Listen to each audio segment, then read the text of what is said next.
안녕하십니까. 오늘은 일체유심조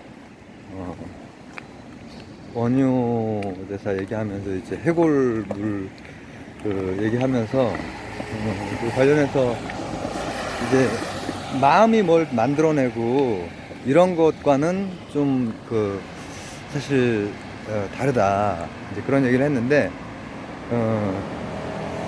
그와 관련해서 근대 서양 철학자들도 그 문제를 굉장히 고심을 했거든요.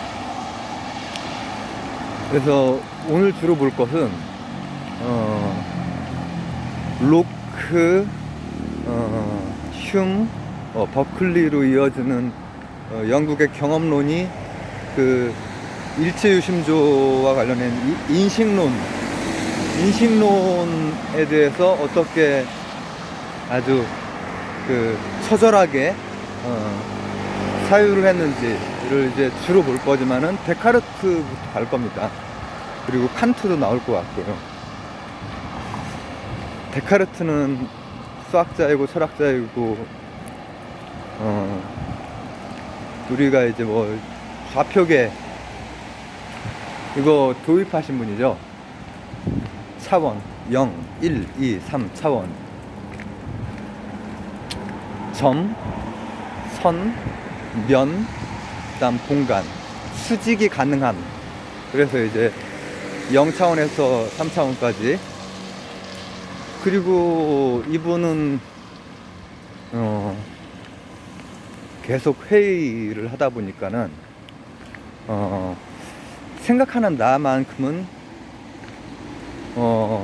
속더라도 있다, 나는 생각한다, 고로 존재한다, 이런 유명한 말씀을 하셨죠. 똑같은 말을 아우구스티누스 선생도 하셨습니다. 근데 이제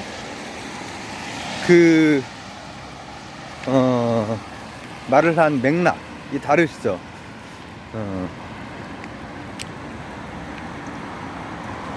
바로 이 주체에 대해서 정확하게 뭐라고 하면 좋을까, 주춧돌을 세웠는데,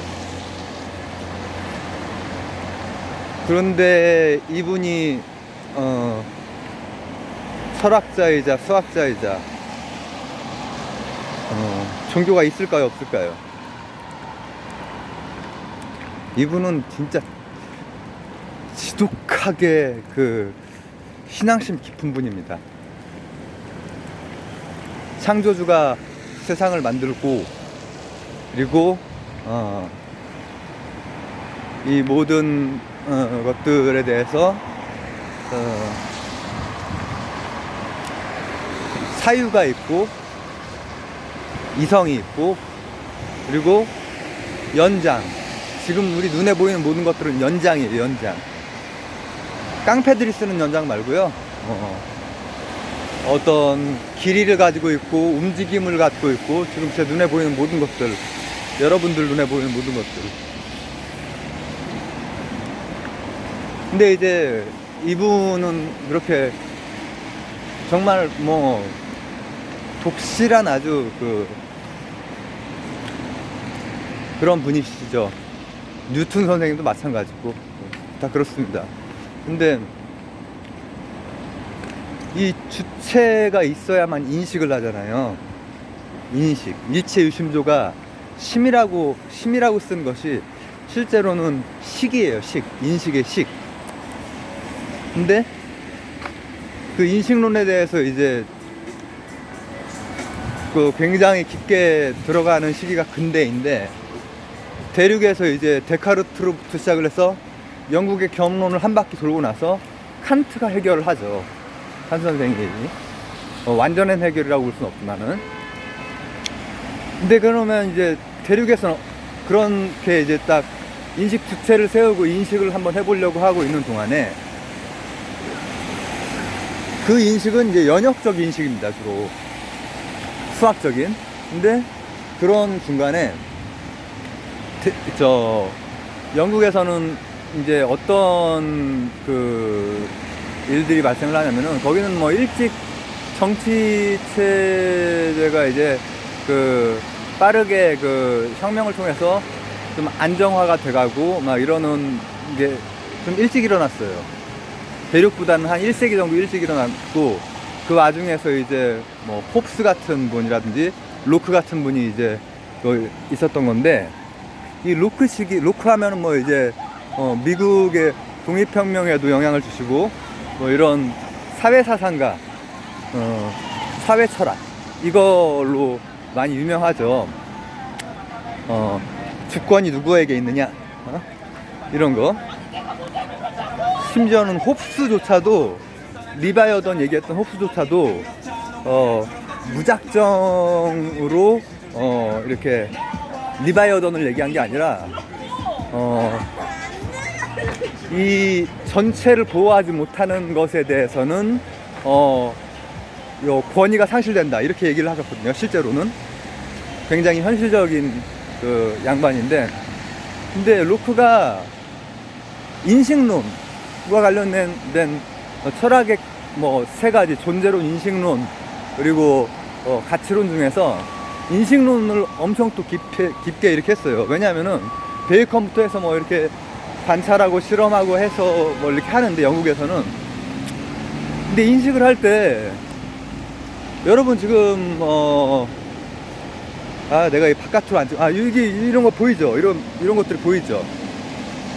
제가 이렇게 보이는 것들이 여러분에게 거의 비슷하게 느껴질 거예요, 그죠? 그렇기 때문에 우리는 이런 걸로 화소별로 RGB 값이랑 조도를 정해서 이렇게 거의 같은 것을 같게 느낍니다, 우리 인간은 대부분. 그러나 다른 동물들도 그럴까요? 사자는 어떨까? 사자가 얼룩말 사냥을 주저하는 이유가 뭔지 아세요? 얼룩말들이 뭉쳐있으면은 어디가 시작이고 끝인지를 잘 몰라. 왜냐? 줄무늬가 계속 연속이 되니까는 너무 큰 애한테 덤비고 코끼리한테 덤비고 하면은 힘들잖아요. 그리고 개구리는 그냥 이렇게 눈으로 딱 봤을 때 움직이는 것만 보여. 왜냐? 개구리는 이제 혀로 낼름하고 파리 같은 거를 사냥을 해야 되는 그런 그래야 생존을 하는데, 다른 쓸데없는 것들은 그냥 묵음 처리되듯이 시각을 얘기하는 거지만 시각적으로 그렇단 말이에요. 누가 진리예요? 누구의 인식이 참이에요? 인간의 인식, 지금 이렇게 RGB와 조도로 구현된 이 인식이 참이에요? 확신할 수 있어요? 일체유심조에서는 그 질문을 하는 거예요. 확신할 수 있냐? 데카르트도 확신할 수 있냐? 로크도, 슌도, 버클리도 확신할 수 있냐? 확신할 수 없죠. 뭐가 참인지 모르죠. 우리가 지금 그 발달한 현대 과학에서, 물리학에서 모든 것이 다 원자이다 라고 얘기하는 이것도 모델일 뿐, 진리라고 감히 주장을 저는 할 수 없다고 생각을 해요. 물론 이제 그걸 진리라고 생각하시는 분들도 많이 계시고요. 근데 제가 말씀드렸듯이 사람은 사람이 보는 세상이 있는 거예요. 근데 이게 내 마음이 요거를 만들었다라는 의미는 아니고, 내 인식이 지금 요거를 딱 지금 이렇게 보이는 식으로 인식한다는 거지. 일체가 오로지 식만 있다라는 거죠. 그러니까 사자들이 이제 문명이 발달해서 스마트폰을 만들고 와이파이를 만들면은 이런 방식으로 안 할 거라고요. 개구리들도 이런 방식으로 안 하고 딱 움직이는 것만 딱 보이게 요거를 이제 그 화소별로 처리를 하겠지. 그렇기 때문에 실제 중요한 것은 식인데, 이 식이 얼마나 위험하고 흔들리고 있는 것이냐면은, 로크가 이제 보니까는 그 유명한 그 사회철학자가 인식론에도 엄청 연구를 많이 했고, 뭐 홉스도 철학자입니다. 완전히 홉스도 그 기독교 연구도 열심히 하시고 막 하셨는데, 근데 보니까는 이거랑 직접 이렇게 주체가 객체를, 그러니까 주객이 일단 나뉘어야 돼. 인식을 하려면 그 인식을 하는 게 아무리 생각해도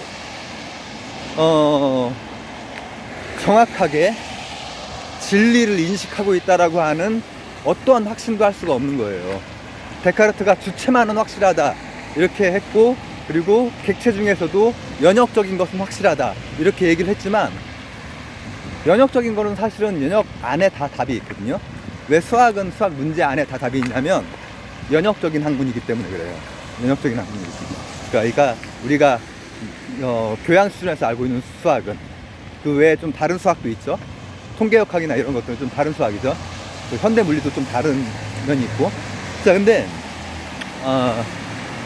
그래서 어떻게 하냐면은 이거를 우리가 직접 인식하고 이게 참일수가 어려우니까는 우리가 인식할 수 있는 어떤 틀 하나, 또 이 외부의 객체들이 가지고 있는, 사물들이 가지고 있는 어떤 성질 하나 해서 뭐 제1성질, 제2성질에서 징검다리들을 놔요. 그래서 이렇게 인식한다고 하면 되지 않을까? 하고 막 머리를 짜내보는 거죠. 그러면서 야, 이게 완전하게 인식조차도 제대로 설명하기가 어렵네 라고 하는 것들을 영국에서 이제 경험론에서 많이 사유를 해요. 그러다가 흉 정도가 되면은 이 인식이라고 하는 게 절대로 절대적일 수가 없어. 감각이고, 그리고 이분은 이제 도덕 철학자이기도 하기 때문에 나중에 이제 이 이성이라고 하는 확실한 주체 이런 게 있어가지고 이성이 모든 걸 다 하고 이러지 못한다라고 하는, 실제로 사람을 움직이고 하는 것은 오히려 이성 외의 것들을 더 중시하시거든요. 그러니까 고대의 이성 외의 것들은 확 누르고 이성을 이렇게 했던 거랑 달리 이성 외의 것들, 근데 거기에서 이제 감성적인 부분이라든지 감각의 부분이라든지 혹은 공감 이런 부분이 각각이 이제 중시가 되면서 공감 능력 같은 경우에는 나중에 공리주의에 영향을 줬다고들 해요. 근데 인식론과 관련해서는 감각을 우리가 어떻게 믿냐, 감각이라고 하는 거, 외부에 있는 거에 대해서 그거 자체를 우리가 진짜 알 수 있을까? 실제로 요거는 요렇게 존재하고 있을까? 사자에게 다르고, 또 개구리에게 다르고, 또 박쥐에게는 이렇게 존재하지 않잖아요. 박쥐는 다 그 초음파 가지고만은 초음파 가지고 이런 것들을 파악을 하니까, 장애물이 됐건 뭐가 됐건, 그러니까 다른 방식의 눈을 가지고 있는 셈이죠. 그래서 슌 선생이 되면은 이거는 그냥 감각들일 뿐이고 혼란에 빠지는 거예요. 인식론이 완전히 갈 길을 잃어버리고 있는데 마지막으로 쿵 하고 치는 게 이제 주교셨던 버클리가, 야, 이거 인식하는 거 요거 있는 것뿐 아니라 지금 나라고 하는 거, 데카르트가 의심하고 있는 나만큼은 확실하다고 그랬는데 내가 확실한지까지도 의문이 드는 거야. 왜냐? 나도 감각을 한다고 했잖아. 그 감각의 다발일 뿐인 거야. 이상의 날개에 보면은 이 신경 띵띵 불어찬 스스로를 표현하기에 그 골방에서 투병 중에 이 베개 덩어리 신경으로 똘똘 뭉친 감각만 이렇게 있는 뭐뭐 뿐이고 했다, 감각 뿐이고 했다, 이런 표현이 나오는데, 버클리가 이제 완전히 이제 작사를 내놓는 거죠. 아무것도 확실한 건 없다, 감각이다. 그렇기 때문에 이 일체유심조라고, 그렇다고 해서 이 감각이나 이 마음이나 이게 세상 자체를 창조한다는 게 아니고 받아들여서 이 안에 그리는 거야. 그러니까 제가 어젯밤에 한 얘기가 이런 거였잖아요. 제가 이 길을 걷는 데는 에너지 소모가 별로 없지만 처음 대구를 갔을 때는 모든 것들을 새롭게 감각다발로 받아들여야 돼요. 그게 진실인지 아닌지는 중요한 게 아니고, 그렇게 해서 이건 길이고 이건 차고 이런 것들을 받아들이는 거야. 건물이고. 그러나 어떤 경우에도 나도 아주 동일체로서 하나의 이성을 가지고 있는 내가 있느냐, 나는 생각한다, 고로 존재한다. 생각해 보십시오. 우리들은 평소에 생각을 합니까? 생각을 안 하는 게 나일 때가 더 많잖아요. 라깡의 말처럼. 그리고 외부 역시도 이제 그런 문제인식을 가지고 있다가 나중에야 칸트 선생이 그래, 물 자체는 우리가 모른다. 그리고 다만 우리가 비슷하게 요걸 보면은 비슷하게 느끼잖아요. 사람이라면. 이런 틀은 가지고 있다라고 하는 인간 중심 구성주의를 하면서 어떻게 보면 소박한 인식에 대한, 소박하다고 볼 수는 없다.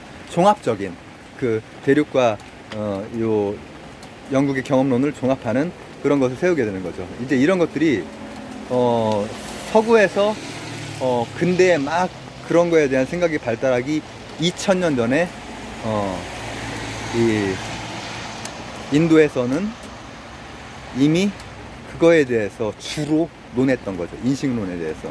그리고 그 이후에 아비달마를 거쳐서 유식사상, 그리고 아시아에서도 그거를 이제 원효 선생을 비롯해서 막 이렇게 하셨고요. 이게 이제 일체유심주와 관련된 부연 설명입니다. 감사합니다.